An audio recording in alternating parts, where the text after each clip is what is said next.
నాయకుడు మా రాయలు ఇవ్వకుండా మా నాయకుడు మా రాజేశ్వర రెడ్డి గారు, మా హరీష్ రావు గారు, వీళ్ళందరూ, మా దయాకర్ రావు గారు, ఆ ప్రాంత నాయకులు రాజయ్య గారు అందరూ పోయి ఈ దున్నపోతు లాంటి ప్రభుత్వాన్ని మొద్దు నిద్రల నుంచి లేపేదాకా 35 రోజుల తర్వాత మొద్దు నిద్ర లేచి ఆఖరికి పంపులు చాలు చేస్తే ఇలా 600 కోట్ల నష్టం, పంట నష్టం ఒక్క జనగామ జిల్లాలో వచ్చింది. అందుకే అంటున్నాం మేము, ఇది కాలం తెచ్చిన కరువు కాదు, కాంగ్రెస్ ప్రభుత్వం తెచ్చిన కరువు, రేవంత్ రెడ్డి యొక్క తెలివి తక్కువతనం తెచ్చిన కరువు, రేవంత్ రెడ్డికి కేసీఆర్ గారి మీద ఉన్న గుడ్డి ద్వేషం తెచ్చిన కరువు తప్ప ఇంకోటి కానే కాదు. అటు గోదావరిలో ఇటు కృష్ణలో రెండు వైపులా కూడా ఇవాళ రాష్ట్ర వ్యాప్తంగా పంటలు ఎండుతున్నాయంటే ఖచ్చితంగా దానికి కారణం ముందు చూపు లేని ఈ సన్నాసి ప్రభుత్వం, ముందు చూపు లేని మూర్ఖపు ప్రభుత్వం అని చెప్పక తప్పదు.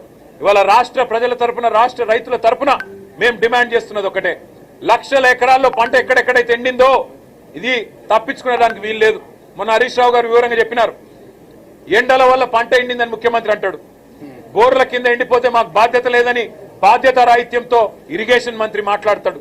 మేము రాష్ట్ర ప్రజల తరపున, రాష్ట్ర రైతుల తరపున ముఖ్యమంత్రిని, ప్రభుత్వాన్ని ఒకటే అడుగుతా ఉన్నాం, ఇవాళ పంటలు ఎండినాయంటే దానికి మీ చాతగాంతనం కారణం, గోదావరిలో నీళ్లుండి కృష్ణల నీళ్లుండి వాడుకోలేని తెలివి తక్కువతనం కారణం, చెరువులు నింపలేని తెలివి తక్కువతనం, పంప్ హౌజులు టైంకి స్టార్ట్ చేయలేని తెలివి తక్కువతనం, బరాజ్ ఏమన్నా చిన్న ప్రాబ్లం ఉంటే రిపేర్ చేసి నీళ్లు తీసుకోవాలనే సోయిలేని తనంతోనే ఈ ప్రభుత్వానికి ఇవాళ బాధ్యత మరిచింది. అందుకే మేము రాష్ట్ర ప్రజల తరపున అడుగుతా ఉన్నాం, ఎక్కడెక్కడైతే పంట ఎండిపోయిందో ఎకరానికి 25,000 రూపాయల చొప్పున వెంటనే ఈ బడ్జెట్ లో డబ్బులు కేటాయించి నష్టపరిహారం రాష్ట్ర ప్రభుత్వమే చెల్లించాలి.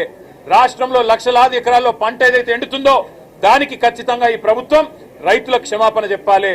ఇలా భూగర్భ జలాలు అడుగంటున్నాయంటే ఖచ్చితంగా దానికి కారణం ఈ ప్రభుత్వమే.